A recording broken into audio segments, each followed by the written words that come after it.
कोई भी लक्ष्य मनुष्य के साहस से बड़ा नहीं होता। हारा तो वो है जो दिल से लड़ा नहीं। नमस्कार दोस्तों, आज 23 जनवरी है और 23 जनवरी से जितने भी बनने वाले करेंट अफेयर इंपॉर्टेंट क्वेश्चन होंगे वो सारे इस वीडियो में देखेंगे। आज के सवाल में सबसे पहले हम क्वेश्चन जो दिए थे वो था, किस देश के वैज्ञानिकों ने धरती पर कृत्रिम चंद्रमा का निर्माण किया है? तो सर्वेक्षण के लिए कृत्रिम चंद्रमा का जो निर्माण चीन किया है, यानी बी। याद रखिएगा, भविष्य के लिए ये ऊर्जा आज और अभी से ही इन्होंने लगा दी है और वो है चाइना। यही तो कारण है कि चाइना सभी देशों से, चाहे अर्थव्यवस्था में हो या अंतरिक्ष क्षेत्र में हो या औद्योगिक क्षेत्र में हो या मेडिसिन क्षेत्रों में हो, इन सब क्षेत्रों में वो पहले ही आगे निकल जा रहा है। आते हैं आज के प्रश्नों में। सबसे पहला क्वेश्चन हम लेकर आए हैं। देखिए, इस तरह से क्वेश्चन पूछते हैं, इस कारण मैंने इस टाइप का क्वेश्चन आज एक क्वेश्चन इसमें डाला है, तैयार किया है। क्वेश्चन है कि भारत में किस कंपनी को स्टार्टअप की श्रेणी में शामिल किए जाने के लिए कुछ मानक तय किए गए हैं? इस संबंध में निम्नलिखित में से कौन सा से है कथन सत्य है? तो आप देखते हैं क्वेश्चन का आंसर में आते हैं। नंबर 1 कहते हैं, ऐसे कंपनी का मुख्यालय भारत में स्थित होना चाहिए। दूसरा है, उसकी वार्षिक आय 10 करोड़ रुपये से ज़्यादा होनी चाहिए। तीसरा है, इसकी शुरुआत हुए 5 वर्ष से अधिक ना हुआ हो। चौथा है, उसके पास कुछ नया आइडिया होना चाहिए। आते हैं ऑप्शन की ओर।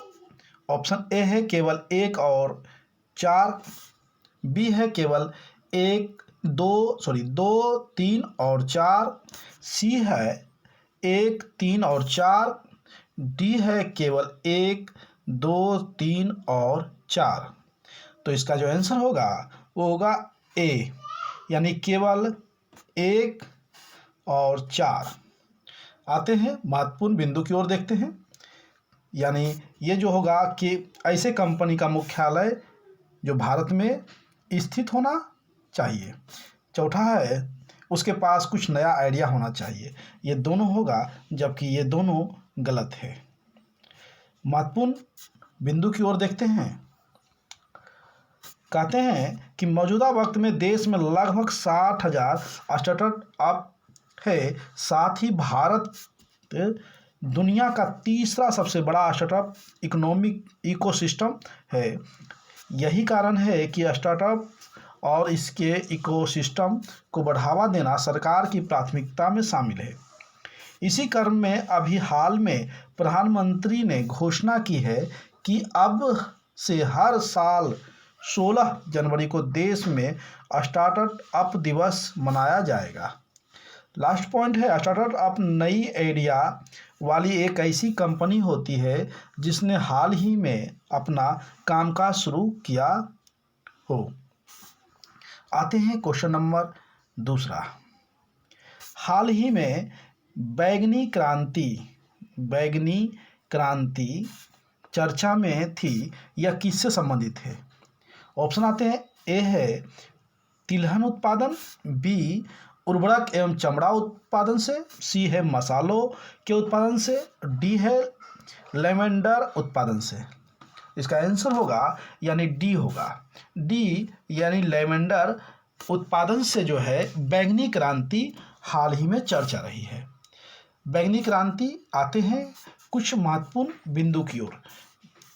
महत्वपूर्ण बिंदु में कहते हैं कि जम्मू में डोडा जिले के गांव के लगभग 500 किसान जो कि पहले मक्के की खेती किया करते थे, बाद में धीरे धीरे वे लेवेंडर की खेती करने लगे।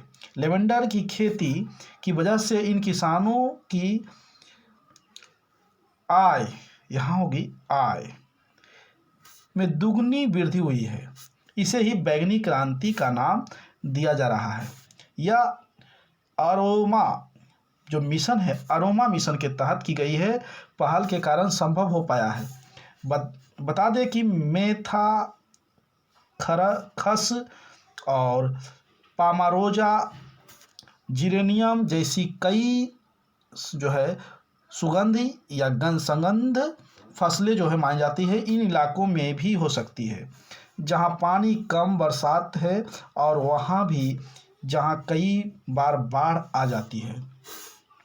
कम लागत में पैदा होने वाली ऐसी फसलों को बढ़ावा देने के लिए सरकार ने एरोमा मिशन शुरुआत की है। यानी कम जो है लागत में पैदा होने वाली ऐसी फसलों को बढ़ावा देने के लिए सरकार एक मिशन बनाया है जिसका नाम है एरोमा मिशन की शुरुआत की है। तो ये बैगनी क्रांति से जुड़े हुए कुछ महत्वपूर्ण पॉइंट था। आते हैं अगले क्वेश्चन की ओर। क्वेश्चन नंबर 3 है, कहते हैं भारत की पहली डिजिटल न्याय घड़ी, डिजिटल ये न्याय घड़ी किस राज्य के हाई कोर्ट में लगी है। यानी हाई कोर्ट के जस्ट बाहर एक बड़े से बोर्ड खंभे में जो है इस घड़ी, डिजिटल घड़ी जो आम जनता इसको देख सकते हैं, इसमें निरंतर इसमें चलते रहता है। तो ये कौन सी राज्य में लगाई गई है? तो आते हैं ऑप्शन की ओर। ए है गुजरात, बी है पंजाब, सी हरियाणा और डी है इसका उत्तराखंड। इसका आंसर होगा ए, यानी गुजरात के हाई कोर्ट ने पहली बार डिजिटल न्याय घड़ी जो है आम जनता तक, जो भी सुनवाई हाई कोर्ट में होगी वो आम जनता तक पहुँचे, हर पल की जो है ना खबर एक तरह से। आते हैं महत्वपूर्ण बिंदु की ओर। कहते हैं गुजरात की हाई कोर्ट न्याय घड़ी वाला देश का पहला राज्य बन गया है जहां अदालत परिसर के भीतर एक बाहरी डिस्प्ले एलईडी दीवार होगी जो मामलों के निपटारे कर सकते हैं, निपटारे और लंबित मामलों आदि को प्रदर्शित करेगा। अगला पॉइंट है कि भारत का पहला उच्च न्यायालय गुजरात उच्च न्यायालय, जिसमें अदालती कार्रवाई की लाइव स्ट्रीमिंग होगी। ये पहला अदालत बन चुकी है। गुजरात के मुख्य न्यायाधीश जो है अरविंद कुमार जी हैं और गुजरात के गवर्नर यानी राज्यपाल आचार्य देवव्रत हैं। अगला पॉइंट मैंने दिया है कि भारत का पहला पेपरलेस जो है अदालत है वो है केरल उच्च न्यायालय है। केरल उच्च न्यायालय जो पहला देश का पेपरलेस अदालत बन चुका है। आते हैं नेक्स्ट क्वेश्चन की ओर। क्वेश्चन नंबर 4 है, जो भी वीडियो देख रहे हैं उनसे मेरा आग्रह है कि वीडियो अगर अच्छा लग रहा हो और हमारी मेहनत आपकी ओर ठीक लग रही हो तो आप वीडियो लाइक करें और अपने दोस्तों के साथ शेयर करें। वीडियो जो ही बनाते हैं वो काफ़ी मेहनत लगते हैं और ये जो वीडियो मैं तैयार करता हूँ उसका मुख्य मेरा उद्देश्य होती है कि आपके एग्ज़ाम का सटीक और सही क्वेश्चन वहाँ लगे और क्वेश्चन आपके एग्ज़ाम हॉल से छोड़ कर ना आए। जिस कारण मैंने इसमें महत्वपूर्ण बिंदु, इंपॉर्टेंट जो पॉइंट होते हैं वो भी डालने की कोशिश करता हूँ अधिक से अधिक। आते हैं चौथा नंबर क्वेश्चन। कहते हैं हिंदुस्तान एरोनॉटिक्स लिमिटेड ने उन्नत हल्के हेलीकॉप्टर के निर्यात के लिए किस देश के साथ समझौता किया? क्या बात है, हमारे देश का है, कंपनी है जिसका नाम है हिंदुस्तान एरोनॉटिक्स जो है लिमिटेड है, वह हल्के हेलीकॉप्टर जो है निर्यात करने के लिए किस देश के साथ समझौता किया? ऑप्शन की ओर आते हैं। ए है बांग्लादेश, बी नेपाल, सी मॉरिशस और डी है श्रीलंका। तो चौथा का जो आंसर होगा वो होगा सी, यानी मॉरिशस। मॉरिशस के साथ समझौता हुआ है। आते हैं महत्वपूर्ण बिंदु की ओर। कहते हैं हिंदुस्तान एरोनॉटिक्स लिमिटेड ने द्वीप राष्ट्र के पुलिस बल के लिए एक उन्नत हल्के हेलीकॉप्टर के निर्यात के लिए मॉरिशस सरकार के साथ एक अनुबंध पर हस्ताक्षर किए हैं। इस हेलीकॉप्टर का इस्तेमाल मॉरिशस की पुलिस करेंगे। आते हैं नेक्स्ट क्वेश्चन की ओर। हाल ही में 5वां नंबर कहते हैं कि हाल ही में इंडिया गेट पर अमर जवान ज्योतिष की लौ जो है को लगभग कितने वर्षों के बाद बुझाकर राष्ट्रीय युद्ध स्मारक की लौ में मिला दिया गया? जो राष्ट्रीय युद्ध स्मारक जो लौ जलते थे उसमें मिला दिया गया है अमर जवान ज्योतिष लौ को। काफ़ी महत्वपूर्ण जो है क्वेश्चन है। ऑप्शन आते हैं। ए है 20 वर्ष, बी 40 वर्ष, सी 30 वर्ष और डी है 50 वर्ष। तो इसका आंसर होगा डी यानी 50 वर्ष के बाद अमर ज्योतिष लौ को किसमें मिला दिया गया है, बुझाकर राष्ट्रीय युद्ध स्मारक की लौ में मिला दिया गया है। यानी वह हमेशा जलते रहते थे, इसको मिलाकर राष्ट्रीय युद्ध स्मारक की लौ में मिला दिया गया। आते हैं महत्वपूर्ण बिंदु की ओर। कहते हैं इंडिया गेट पर अमर जवान ज्योतिष की लौ लगभग 50 साल बाद बुझाई जाएगी और यह ज्योति राष्ट्रीय युद्ध स्मारक की लौ में जो है न विहीन हो जाएगी। यानी ये हाल ही में 26 जनवरी जो आ रही है इसमें ये प्रक्रिया शुरू होगी, उससे पहले से पूरा कर लिया जाएगा। राष्ट्रीय युद्ध स्मारक इंडिया गेट के दूसरे तरफ 400 मीटर की दूरी पर स्थित है। अमर जवान ज्योतिष का उद्घाटन तत्कालीन प्रधानमंत्री इंदिरा गांधी ने 26 जनवरी 1972 को किया था। इसके निर्माण उन भारतीय सैनिकों की याद में किया गया है जो 1971 के भारत पाक युद्ध में शहीद हो गए थे और इस युद्ध के परिणाम स्वरूप जो है बांग्लादेश का निर्माण हुआ था। यानी पाकिस्तान को दो भागों में बांट दिया गया था, उसका नाम दिया गया था पूर्वी पाकिस्तान और पश्चिमी पाकिस्तान। तो पूर्वी पाकिस्तान को हम लोग बांग्लादेश के नाम से जानते हैं, पश्चिमी पाकिस्तान को हम लोग पाकिस्तान जिसकी राजधानी लाहौर है, जबकि पूर्वी पाकिस्तान की राजधानी ढाका है। अगला पॉइंट मैंने दिया है कि राष्ट्रीय युद्ध स्मारक का उद्घाटन प्रधानमंत्री नरेंद्र मोदी ने 25 फरवरी 2019 को किया था। राष्ट्रीय युद्ध स्मारक इसमें 25,942 सैनिकों के नाम से ग्रेनाइट पर स्वर्ण अक्षरों में लिखा गए हैं और उसी में जो है अमर जवान ज्योतिष को लौ को मिला दिया गया है, जिसकी उद्घाटन माननीय भारत के प्रधानमंत्री नरेंद्र मोदी जी ने किए थे। तो ये एक तरह से कह सकते हैं इनका अपना विचार सोच। आते हैं क्वेश्चन नंबर 6। किस राज्य की समुद्र तट पर फरवरी के पहले सप्ताह से सर्वेक्षण शुरू किया जाएगा? यानी किस राज्य की समुद्र तट पर फरवरी के पहले सप्ताह से सर्वेक्षण शुरू किया जाएगा? ऑप्शन आते हैं, ए है कर्नाटक, बी तमिलनाडु, सी केरल, डी है आंध्र प्रदेश। इसका आंसर होगा बी यानी तमिलनाडु।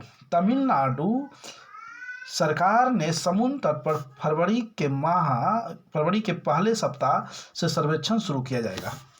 आते हैं महत्वपूर्ण बिंदु की ओर।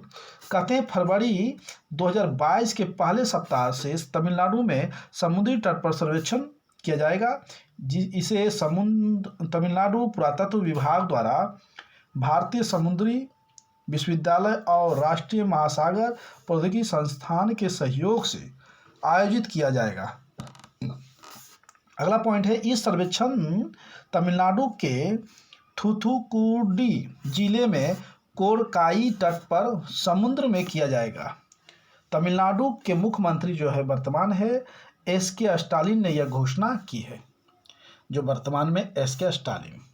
आते हैं अगले क्वेश्चन की ओर। क्वेश्चन नंबर 7 है कि हाल ही में प्रधानमंत्री नरेंद्र मोदी ने किस मंदिर के पास 30 करोड़ की लागत से तैयार सर्किट हाउस का उद्घाटन किया है? यानी 30 करोड़ रुपया से लागत सर्किट हाउस को उद्घाटन किया। ए है सोमनाथ मंदिर, बी जगन्नाथ मंदिर, सी काशी विश्वनाथ मंदिर, जबकि डी है पशुपतिनाथ मंदिर। तो इसका आंसर होगा ए यानी सोमनाथ मंदिर के पास ही 30 करोड़ रुपये में लागत सर्किट हाउस को उद्घाटन किया है। आते हैं महत्वपूर्ण बिंदु की ओर। पीएम नरेंद्र मोदी ने गुजरात में सोमनाथ मंदिर के पास बने नए सर्किट हाउस का वीडियो कॉन्फ्रेंसिंग के जरिए उद्घाटन किया है। इस सर्किट हाउस को इस तरह से बनाया गया है कि इसके हर कमरे से समुद्र दिखता है। वाह क्या बात है! यानी प्रत्येक कमरे से समुद्र की आप नज़ारा उस सर्किट हाउस से आप ले सकते हैं। जो भी गेस्ट वहाँ ठहरने आएंगे, ये माननीय जो भी नेतागण आएंगे उनके लिए स्वागत एक तरह से कह सकते हैं, और या फिर विदेशी पर्यटक जो इसका लुत्फ़ उठाना चाहते हैं वह भी इसका लुत्फ़ उठा सकते हैं। यह भवन जो है 30 करोड़ रुपये की लागत से तैयार किया गया है। सोमनाथ मंदिर ट्रस्ट के चेयरमैन प्रधानमंत्री नरेंद्र मोदी हैं। सोमनाथ मंदिर का भारत के 12 आदि ज्योतिर्लिंगों में पहला स्थान है। यह भारत की पश्चिमी तट पर स्थित है। वही सोमनाथ मंदिर जिसको महमूद गजनी ने तोड़कर उससे जो है ना 20 लाख दिनार से अधिक जो है ना ले गए थे। यानी कितना उसमें सोना हो सकता था, और जवाहर, मोती और हीरे, ये आप अनुमान नहीं लगा सकते। आते हैं नेक्स्ट क्वेश्चन। 8वां नंबर क्वेश्चन है, हाल ही में किस देश की महान गायिका एल्जा सॉरेंस का निधन हो गया है? यानी किस देश की थी गायिका एल्जा सॉरेंस जिनकी निधन हो गई है? आते हैं ऑप्शन की ओर। ए है Brazil, B Indonesia, C Canada और डी है दक्षिणी अफ्रीका। तो इसका आंसर होगा ए यानी ब्राज़ील। ब्राज़ील के जो है एल्जा सॉरेंस जिनकी हाल ही में मृत्यु हो गई है। महत्वपूर्ण बिंदु की ओर आते हैं। ब्राज़ील के अब तक की सबसे महान गायकों में से एक एल्जा सॉरेंस का 91 वर्ष की उम्र में निधन हो गया है। इनका जन्म जो है 23 जून 1930 को ब्राज़ील के रियो डी जेनेरो में हुआ था। उन्हें ब्राज़ीलियन सांवा की रानी भी कहा जाता था। उन्होंने अपने करियर में 30 से अधिक एल्बम जारी किए हैं। सॉरेंस ने अपने संगीत का इस्तेमाल नस्लवाद और अन्य प्रकार के भेदभाव के खिलाफ अभियान चलाने के लिए भी किया था। यानी समाज के प्रति भी इन्होंने जो है ना काफ़ी महत्वपूर्ण कार्य किया, संगीत के रूप में ढाला और समाज तक लाने का काम किया। लोगों में भावनाओं, एकता का परिचय दिया था, जिसका ये बहुत ही चर्चित रहे हैं। आते हैं question number 9। Morning consult politics intelligent के अनुसार दुनिया के सबसे लोकप्रिय नेता कौन है?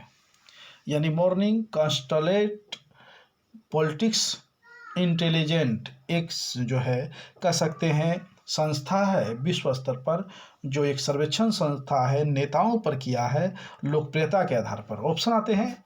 ए Joe Biden, B C Jinping, D Narendra Modi और डी जो है बोरिस जॉनसन।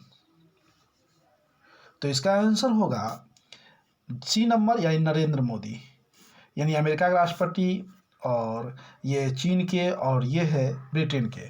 उनमें से सबसे जो है ना काफ़ी लोकप्रिय हमारे नेताजी माननीय प्रधानमंत्री नरेंद्र मोदी जी रहे हैं। आते हैं कुछ महत्वपूर्ण पॉइंट देखते हैं।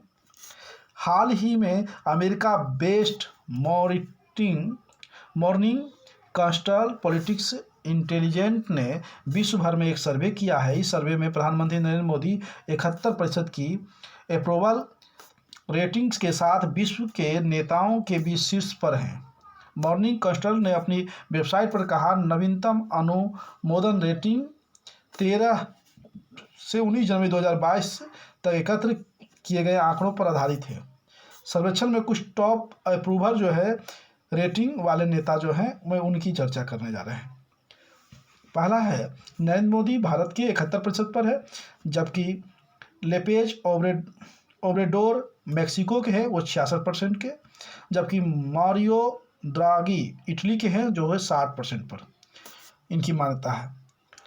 जबकि हाल ही में फूमियो किशिदा जो जापान के बने हैं प्रधानमंत्री के रूप में, वो 48 अंक का जो है ना एक तरह से प्रतिशत लाए हैं, और ओलाफ सोल्ज जर्मनी के हैं जो 44% पर है। तो प्रथम स्थान, दूसरा, तीसरा, चौथा और पाँचवा, ये 5 टॉप है जिसको मैंने महत्वपूर्ण समझा और यहाँ डाल दिया। और वो कितने कितने अंक लाए हैं किसके अनुसार? तो मॉर्निंग कंसल्ट ने जो है ना एक सर्वे के अनुसार। आते हैं नेक्स्ट क्वेश्चन की ओर, यानी क्वेश्चन नंबर 10, और इसके बाद है revision part. Revision part video का सबसे महत्वपूर्ण पार्ट है और उसको देखना बहुत ही ज़रूरी है। और ऐसे भी वीडियो जो देख रहे हैं वो एंड तक देखें, उसके लिए सारे वीडियो का क्वेश्चन मैंने इम्पोर्टेंट रखा है। आपके प्रत्येक समय को ख्याल करते हुए प्रत्येक एक सेकेंड को महत्वपूर्ण दिया वीडियो में। जाते हैं 10वां नंबर है, मॉरिशस सरकार ने मेट्रो एक्सप्रेस परियोजना में एक स्टेशन का नाम किसके नाम पर रखने की घोषणा किया है। तो काफ़ी महत्वपूर्ण क्वेश्चन बन जाता है, इसलिए मैंने इसको डाल दिया है। ओ ए है महात्मा गांधी, बी राजीव गांधी, सी इंदिरा गांधी और डी है लाल बहादुर शास्त्री। तो मॉरिशस सरकार ने मेट्रो एक्सप्रेस परियोजना बनाया है, उसको किस नाम पर रखा है, तो ए है वो है महात्मा गांधी जी। आते हैं महत्वपूर्ण बिंदु की ओर, देखते हैं। कहते हैं मॉरिशस सरकार ने मेट्रो एक्सप्रेस जो है ना योजना है जिसमें स्टेशन का नाम जो है महात्मा गांधी के नाम पर रखने की घोषणा की है। प्रधानमंत्री नरेंद्र मोदी ने कहा कि भारत और मॉरिशस इतिहास, संस्कृति, भाषा और हिंदी महासागर के साझा जल से एकजुट भी माना गया है। अब आते हैं इस वीडियो का सबसे महत्वपूर्ण पार्ट, वो है रिवीजन पार्ट, यानी आज के प्रश्नों का रिवीजन हम लोग देखेंगे। कहते हैं भारत में किसी भी कंपनी को स्टार्टअप को श्रेणी में शामिल किए जाने के लिए कुछ मानक तय किए गए हैं। इस संबंध में निम्नलिखित में से कौन से कथन सत्य है। तो केवल एक और दो मैंने बताया था कि 1 2 कौन कौन है, तो आप देख सकते हैं। नंबर 1 जो है, ऐसे कंपनी का मुख्यालय भारत में स्थित होना चाहिए।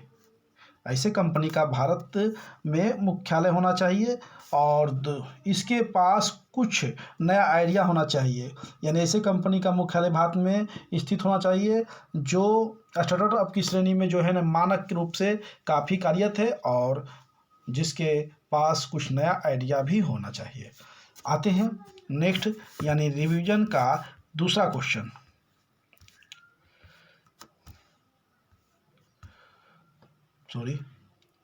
हाँ, अब आते हैं क्वेश्चन नंबर 2। हाल ही में बैंगनी क्रांति चर्चा में थी, या किससे संबंधित है, तो वह है लेवेंडर उत्पादन से ये बैंगनी क्रांति चर्चा में रही और ये जम्मू कश्मीर के क्षेत्र में उत्पादन बृहद पैमाने पर हो रही है। भारत की पहली डिजिटल न्याय घड़ी किस राज्य हाईकोर्ट में लगी है, तो वह है गुजरात राज्य के हाईकोर्ट में ये लगी है। 4वां number question, Hindustan aeronautics limited ने उन्नत हल्के हेलीकॉप्टर के निर्यात के लिए किस देश के साथ समझौता किया है, तो मॉरिशस।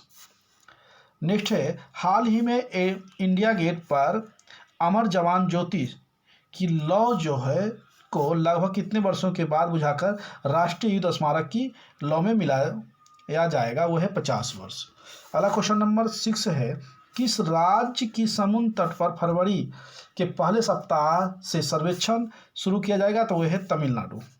7वां है, हाल ही में प्रधानमंत्री नरेंद्र मोदी ने किस मंदिर के पास 30 करोड़ की लागत से तैयार सर्किट हाउस का उद्घाटन किया है, तो सोमनाथ मंदिर।